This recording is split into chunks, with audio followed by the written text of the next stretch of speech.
मुअज़्ज़ज़ सामीन कराम, अस्सलामु अलैकुम। दोस्तों, आज की हम अपनी इस वीडियो में आपको एक इंतहाई अहम मालूमात देंगे। हम आपको बताएंगे कि आप किस तरह किसी भी शख्स के दिमाग में मौजूद ख्यालात और जज्बात को समझ सकते हैं। लेकिन वीडियो शुरू करने से कबल हम आपसे एक गुजारिश ज़रूर करेंगे कि हमारे चैनल द इन्फो उर्दू को सब्सक्राइब करें और बेल आइकन पर क्लिक करें ताकि आपको हमारी आने वाली हर नई वीडियो बाज़रिया नोटिफिकेशन मौसूल होती रहे। तो सामीन कराम, सामने वाले शख्स के दिमाग में क्या चल रहा है और वो क्या चाहता है, ये जानने के लिए बॉडी लैंग्वेज या जिस्मानी ज़बान को समझना बेहतरीन तरीका है। हम में से कौन नहीं चाहेगा कि वो दूसरे लोगों के जहन पढ़ सके। दिलचस्प बात यह है कि आपकी जिस्मानी हरकत व सकनात आपकी सोच, ख्याल और इरादों के बारे में बहुत कुछ कहती हैं, इतना कुछ जितना आप बयान भी नहीं करना चाहते। अमेरिका की university of California Los Angeles की तहकीक ज़ाहिर करती है कि इंसानों के दरमियान राब्ते में अल्फाज का किरदार सिर्फ 7% होता है। बाकी में से 38% आवाज़ के लहजे और पूरे 55% जिस्मानी ज़बान यानी बॉडी लैंग्वेज से होता है। अब खुद ही अंदाज़ा लगा लीजिए कि जिस्मानी हरकत व सकनात को समझकर आप किसी भी शख्स के बारे में कितना कुछ जान सकते हैं। इसलिए चाहे आप दफ्तर की किसी मीटिंग में हों, कारोबार के हवाले से किसी से मिल रहे हों या किसी ख़ास फ़र्द से पहली मुलाकात कर रहे हों या फिर बच्चों के साथ ही क्यों ना हों, इन पहलुओं पर ज़रूर गौर करें। हाथों और टांगों पर नज़र रखें। हाथ बांध लेना या टांग पर टांग जमा लेना जाहिर करता है कि दूसरा फ़र्द आपकी राय से मुत्फिक नहीं, चाहे वो मुस्कुरा ही क्यों ना रहा हो और गुफ्तगू भी बड़े अच्छे माहौल में चल रही हो। लेकिन जिस्मानी ज़बान कुछ और जाहिर करती है।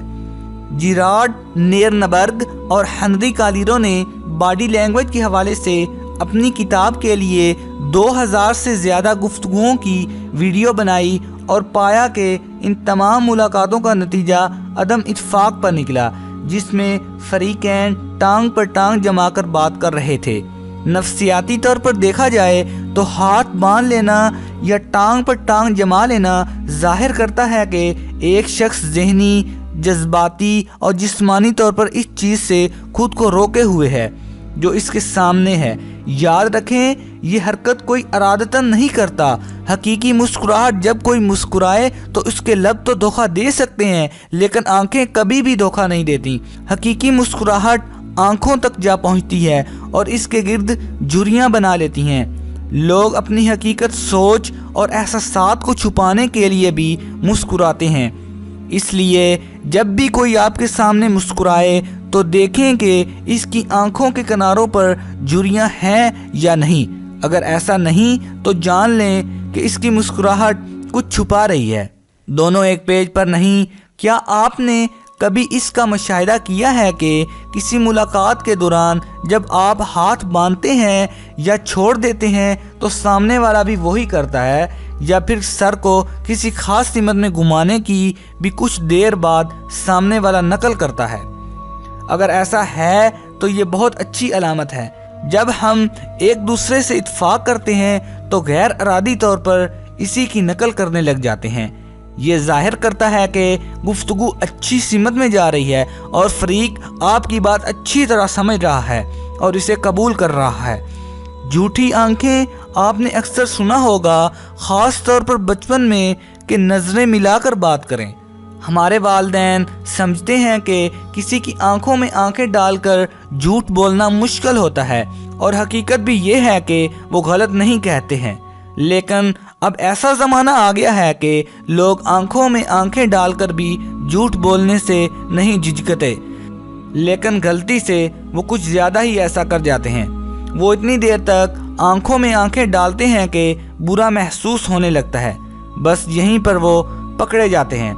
औसतन एक आम इंसान 7 से 10 सेकंड तक ही दूसरे से आंखें मिला सकता है। अगर आप बात सुन रहे हैं तो ये दौरानिया थोड़ा सा ज़्यादा, और अगर कर रहे हैं तो कुछ कम हो सकता है। اگر کوئی آپ سے بات کر رہا ہو اور کچھ زیادہ ہی آنکھیں جما کر دیکھ رہا ہو، پلکیں بھی نہ جھپک رہا ہو، تو سمجھ جائیں کہ وہ جھوٹ بول رہا ہے۔ تنی ہوئی بھویں ہماری بھویں 3 قسم کے جذبات ظاہر کرتی ہیں: حیرت، پریشانی اور خوف۔ اب کسی دوست سے پرسکون انداز میں بات کرتے ہوئے ابرو چڑھا کر دیکھیں، یہ مشکل ہوگا۔ اس لیے اگر کوئی آپ سے بات کر رہا ہو اور اس کی بھویں تنی ہوئی ہوں اور موضوع بھی ایسا نہ ہو کہ جس میں حیرت، پریشانی یا خوف شامل ہو، تو سمجھ جائیں کہ کوئی مسئلہ ہے۔ حد سے زیادہ ہاں میں ہاں ملانا۔ اگر آپ کسی کو کچھ کہہ رہے ہوں اور وہ بہت تیزی سے ہاں میں ہاں ملا رہا ہے، تو سمجھ لیں کہ وہ پریشان ہے۔ اس کے ذہن میں چند چیزیں چل رہی ہیں، جیسا کہ آپ اس کے بارے میں کیا سوچ رہے ہیں، یا آپ ان کی ہدایات پر عمل کے حوالے سے اس کی صلاحیتوں پر اعتماد نہیں کرتے۔ جبڑے، گردن اور پیشانی۔ جبڑوں پر دباؤ، تنی ہوئی گردن یا پیشانی پر لکیریں دباؤ کو ظاہر کرتی ہیں۔ چاہے کوئی شخص کچھ بھی کہہ رہا ہو، یہ علامات اس کی تکلیف کو ظاہر کر دیتی ہیں۔ یہ جاننا بہت اہم ہے کہ فرد کیا کہہ رہا ہے اور اس کا تنا ہوا جسم کیا کہانی بیان کر رہا ہے۔ آخری بات یہ کہ چاہے کسی کے دماغ میں موجود خیال کے بارے میں نہ جانتے ہوں، لیکن آپ اس کی جسمانی زبان سے بہت کچھ سمجھ سکتے ہیں۔ جب الفاظ اور جسمانی زبان ایک دوسرے کا ساتھ دیتے نہ دکھائی دیں، تو سمجھ جائیں کہ معاملہ گڑبڑ ہے۔